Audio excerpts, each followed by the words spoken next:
Ms. Crystal Queck, Vice President Asia Pacific Brand Watch, distinguished guests, fellow graduates, ladies and gentlemen, a good afternoon to you all.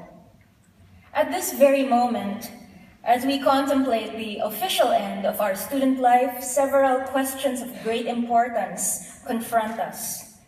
Will I get a good job? Will my degree be useful in my career? How can I best support my family and serve my country? And most important of all, what are we having for dinner later? Hashtag priorities. But just for a while, I'd like us to turn our gaze back to our not-so-distant past. Let's briefly recall all of the all-nighters we ever spent on campus these last 4 or so years, or more if you're a graduate student like me, studying on the eve of exams and paper deadlines. Think of the unholy glow of fluorescent lights in the central library at 2 a.m. Or the chill of the aircon in the PC Commons room at U-Town in the dead of night. Recall that mixture of dread and determination as we raced against time, squeezing thoughts from our brains like blood from a stone. Memories. What was it that kept us going through those seemingly endless hours of toil? For me, it was 2 things. The first was a sense of community. In the middle of cramming, I would raise my weary eyes from my laptop and take in the sights of dozens of other desperate students just like me. Though we were strangers to one another, it felt like we belonged to the same tribe, midnight companions in the life of the mind. At NUS, an inclusive community expanded our worldview just as it encouraged our own unique perspectives. I count myself fortunate to have been part of the Department of Geography, where in the course of many engaging conversations with my supervisor, Prof. Lee Kong, my wonderful peers and friends, many of whom are here today, and of course, my wonderful professors, I learned to think geographically.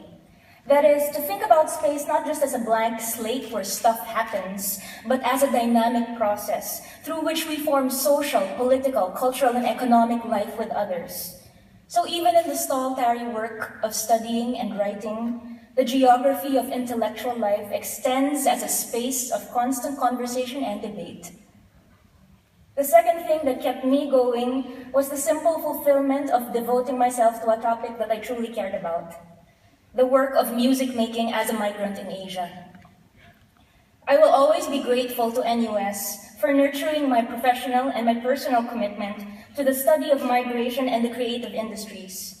And it's a commitment that I carry with me as I move forward in my own career as a migrant academic and musician.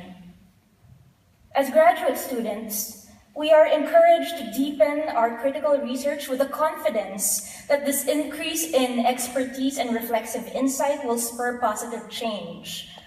Now, though we in the arts and social sciences may often be pressured to justify the usefulness of what we study, we all know that our training has taught us something valuable. It's taught us how to think. And I, for one, firmly believe that nothing is more important within and beyond this global academic landscape than this capacity to skillfully interrogate the assumptions which shape our world. So, for instance, an issue like migration isn't read as a simple linear trajectory from origin to destination. Rather, migrants' identities and aspirations are woven into different places in a common space of interrelation, a space where the binary between us and them, home and away, is a constant work in progress. The choice we have, whether we are native or newcomer, is to take part in this work with courage, creativity, clarity, and openness in the face of confusion and division. What were those long hours of study for, really? I believe they have prepared us for this choice. As proud bearers of an NUS education, we say yes to a lifelong responsibility to elevate the debate on the issues that matter to us, for the communities that matter to us. Whether it's on a Facebook thread or over the dinner table, or in the courtrooms, newsrooms, and classrooms where we shall make our living.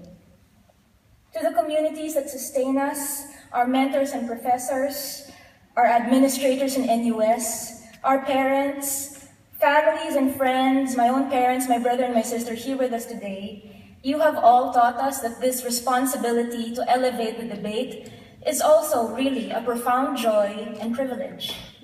It's the joy of imagining a better future. And it's the privilege of making it happen, one day at a time. NUS class of 2016, on the cusp of this new chapter, I recognize your intelligence, your passion and conviction. And I celebrate the contribution that you are and will be. I wish you all the very best. Thank you.